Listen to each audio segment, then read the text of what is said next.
Today, we will be going through the arc of storytelling. So this is something that I am really passionate about and something that I wish someone would have taught me when I was in high school and in college writing. And so I hope everyone will be able to get a few, at least one or two pointers out of our session today. So a little bit about myself. I serve as Director of Communications, and I'm a magazine editor for a national fraternity, Sigma Tau Gamma fraternity. We're in about 75 college campuses across the country. And so I work with college students, I work with university professionals, and I work with alumni of the organization across the country. I was editor of my high school newspaper senior year. I was sports editor my junior year. And so that is writing has always been a passion of mine. And from college to now, as I'm about 5 years into my professional career, I have worked and written for 9 different publications, everything from magazines to newspapers to digital outlets to broadcast writing. So I have run the gamut, if you will, over the last decade or so. So as we begin, I wanted to begin with a kind of a pop culture question, if you will. Um, uh, and so the pop culture question is, if everyone can continue to see my screen, I just got a text saying some presenters are having technical issues. I'm not having any technical issues on my end, are y'all? Everyone's still good? Everyone can still see my screen, can still hear me? Sweet. All right. So the question I want you guys to ponder throughout our next 20 minutes or so is, which account had more followers? Donald Trump's official Twitter account at POTUS45 while he was president from 2016 to 2020, or Addison Rae's TikTok account. If you guys want to, I believe the comments section is still working. So if you want to share a comment I'm not sure. You're good. I got it. I got it now. Sure, I mean, they both have a pretty decently sized cult.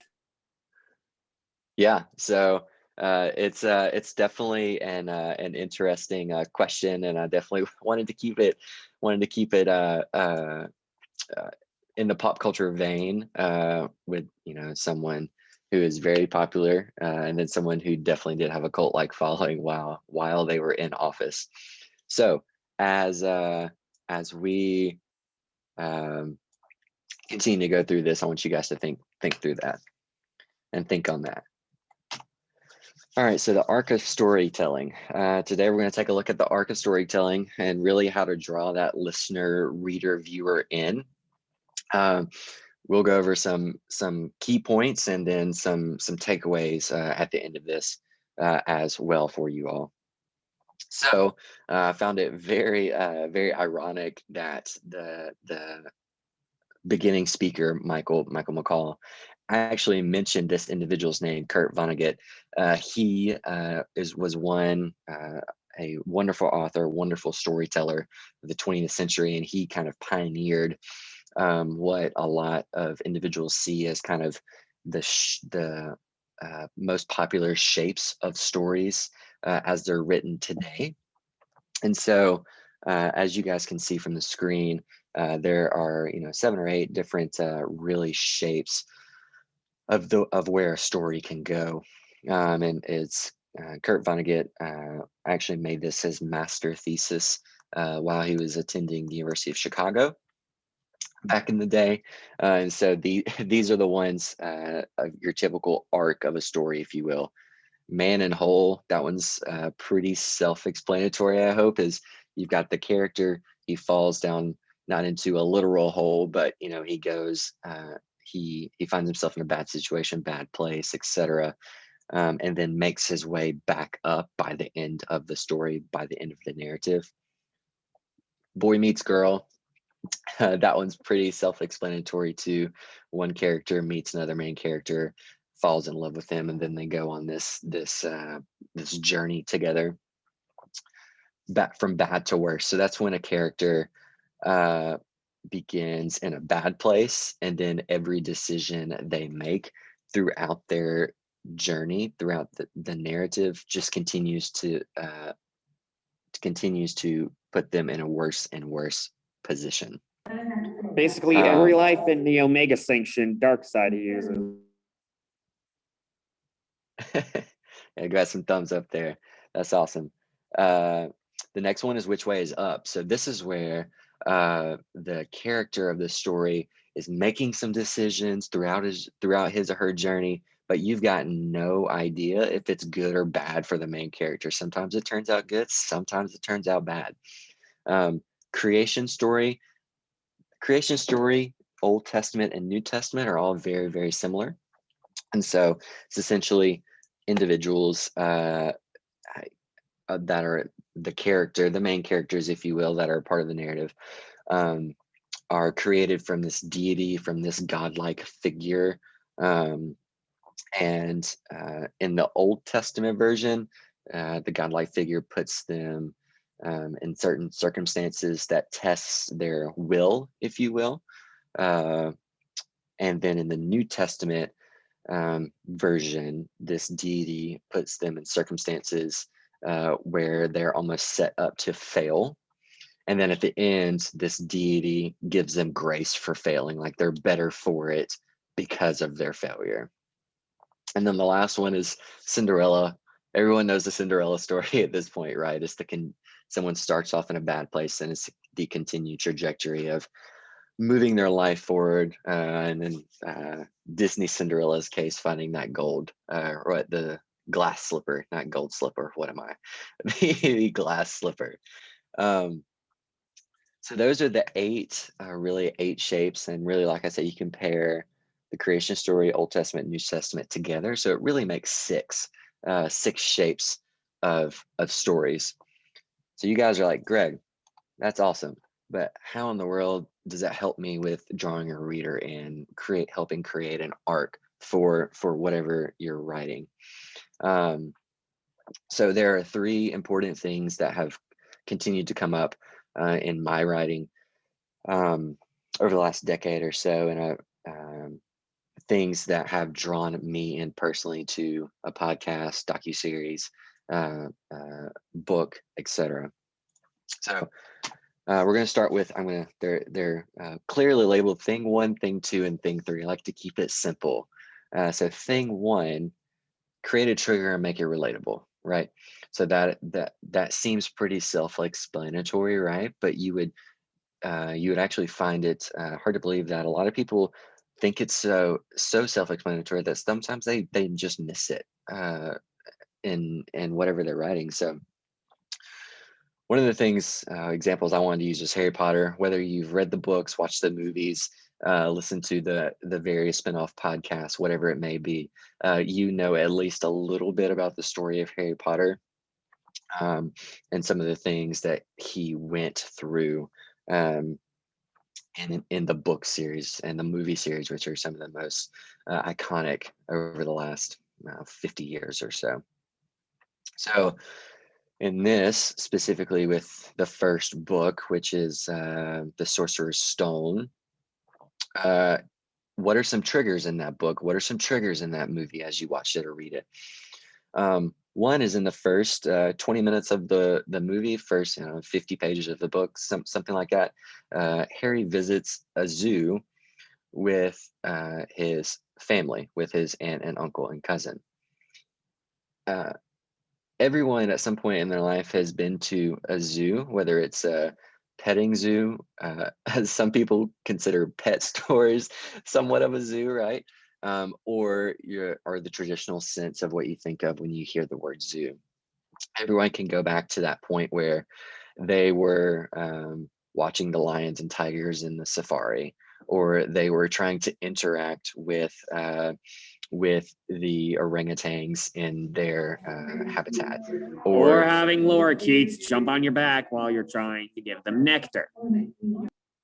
Sure, we'll roll with that too, right? And so you can make that is a relatable piece in the first 50 pages, first 20 minutes of that movie that everyone can relate to. Everyone is going to have a story that or a memory that they can go back to going to being in a zoo, a petting zoo, or a pet store, right? Um, Another relatable trigger in the first few pages and first few minutes of the book and the movie is that Harry's trying to find his friends. Harry's trying to figure out where his place is at school, whether you are in kindergarten, first day of middle school, or high school, first day of senior year. Um, you're always trying to find your friend group in school. You're always trying to do uh, figure out where you belong, and you're always trying to find your people, right? And so that's another relatable moment that the author J.K. Rowling is able to pull people in very quickly with Harry and his story, his journey as the character, and finding people that he can relate to at school. It's very relatable for anyone that can pick up this book, right? Um, and then ultimately, he has to overcome obstacles in life, no matter what it is, whether you are trying to uh, um, meet a deadline writing, for example, or you're just trying to better your push-ups, sit-ups, etc., working out. Everyone in life has to overcome obstacles, no matter how big or how small that they actually are. And so that is very, very relatable in the Harry Potter series of Harry has to continually overcome obstacles. And that is another trigger and another relation point for the audience. So I spoke a lot on thing one. Thing two, create emotion and desire. All right, so this the screenshot here of this video, it may be a little grainy, but it's Tom Brady during the Super Bowl boat parade for the Tampa Bay Buccaneers. Has anyone seen this video, this viral video over the last couple of days? Okay, so Tom Brady is the winning quarterback of who just won Super Bowl 55, I think it is this year for the Tampa Bay Buccaneers. It's normally tradition after the Super Bowl that the winning team has a parade that everyone in the city can come out to and celebrate and join in the camaraderie of that for the city, right? Well, the COVID obviously changed a little bit of that this year, and so the Tampa Bay Buccaneers, being on a port city in Florida, decided to do a boat parade so that the people on the team could some of them could be socially distant on other boats, but people could still try to partake in the camaraderie for the greater good of the city, right, in the Super Bowl. Tom Brady, if you've seen this video, you can find it on pretty much any news outlet. You can find it on any sports outlet. You can find it on ESPN, Fox Sports, Barstool Sports, whatever sports outlet like you like, whatever media you choose to read or view. One of the most coveted trophies in American sports history. He throws it 15 to 20 yards across open water from one boat to another. Now, you're like, Greg, how is this one of those things when this is a clip from a viral video? Well, this easily plays in because it creates emotion and desire. So the video is not very long. There's multiple camera angles of it. There's camera angles of off to the side. There's camera angles. You see the gentleman with the camera right there on the boat with Tom Brady. There's iPhone videos from the other boat of the other player, the player on the other boat actually catching the trophy as Tom Brady is throwing it. But this video easily creates emotion and desire, and you need to carry that emotion and desire into your writing. So how do you do that? So as you watch this video, as you look at this image, you should, for most people, there's some type of emotion that it creates. It might be the emotion of like, oh crap, I'm anxious right now. I have no idea. This is one of the most coveted trophies in American sports history. Why in the world is he throwing that, right? Like that's an emotion. Anticipation. Is the trophy going to make it to the next boat? We have no idea. We know he's good at quarterback because he just won the Super Bowl, but there's so many extenuating factors and circumstances that you're just not able to see the full picture of. So it creates that emotion of anticipation. Also, you may be worried or fearful, not for the Tom Brady himself, but sometimes you can have fear for objects that don't have emotions, like the Super Bowl trophy. You might be fearful that it's going to break. You might be worried that the players on the next boat don't catch it, and then it falls in the water, and then they can't get it back. There are so many different emotions that are going on just by viewing this. Also, it's probably going to create some desire, right? Like whether you know it or not, I'm in Birmingham, Alabama. It is a colder, rainy day. I feel like I've not seen the sun in 3 or 4 days here in Birmingham. I desire to be anywhere but in cold, rainy Alabama, right? I want to be on a boat in Florida. I want to be partaking in the excitement and the camaraderie that the Tampa Bay Buccaneers and the city of Tampa are experiencing right now. So that's thing number 2. Create emotion and desire in your writing. Thing number 3, this one seems pretty self-explanatory too, but set the scene. Just set the scene for your listener. If you're writing a podcast script, podcasts are people listen to them, so they can't. It's not like you're watching a movie or a television show where they can see a scene.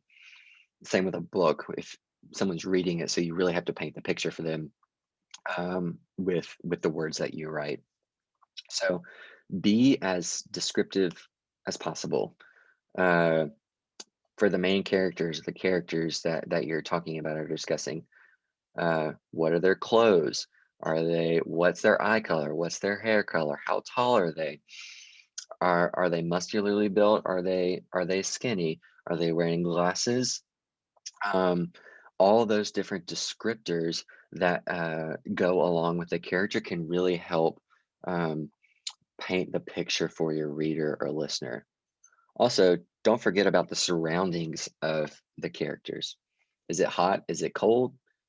Are there leaves on the ground? Are leaves falling off the trees because it's fall? Is everything green and pollen in the air because it's springtime? Is it the morning, afternoon, or evening? Is your character a coffee person or a tea person? All of those different things can really help set the scene for your reader and your listener to be able to connect more and to get more into what you are writing. So the 3 things again are triggers, make it relatable, write with emotion and create desire, and then don't forget to set the scene as you're writing. Now, those are the big 3 things when it comes to the arc of storytelling. The question I did want everyone to ponder as we were going through this. So which account has more followers in the chat box? I know we got a couple of verbal ones of like, oh, this is pretty close. The chat box says, everyone thinks Addison has taken home the gold, if you will. And you guys would be right. So 33.2 million for Donald Trump's official Twitter account, and 76.2 million for Addison Rae's TikTok. I wanted to tie it back to pop culture a little bit because you can see some of the dynamics of how these individuals pull on some of those items that we just discussed, whether it was desire, emotions, relatability, trigger, setting the scene, etc., in their presence on social media. You've got, especially I wanted to give a shout out to Addison Rae because 33.2 million followers for Donald Trump. He's the leader of the free world, president of the United States for 4 years, and the president of the United States is seen as one of the highest authorities in all of the world, right? And he had 4 years to accumulate 33.2 million. Addison Rae, where I don't know her entire background, but TikTok has not been popular for 4 years. And she was able to accumulate more than double of Donald Trump's Twitter account presence in a matter of probably more so 18 to 24 months. The longevity of TikTok becoming a little bit more mainstream over the last year or two. And she's able to create with her content, like I said, some of those key aspects that hopefully you guys will pull into your following as far as your writing and going about the arc of storytelling with your narration and your writing. So that is all I have, guys. Can find me LinkedIn, there's my Gmail, and there's my Instagram. Those are the 3 I am mainly on the majority of my time. I did want to leave the last few minutes open for any questions anybody had over the arc of storytelling, over any of my background. I just kind of wanted to leave it open. I'm pretty much an open book, so any questions you guys have, I'd be more than happy to answer. And also shout out for joining the session today. This is really cool to see, individuals that are passionate at such a young age about writing, about growing their writing, and about becoming better and better every day. I will say I didn't really know anything about ASPA in high school. So shout out to you guys for attending and for your teachers for advocating for you guys to join today. Thank you, sir. Yeah, not a problem. And have a good day. See ya.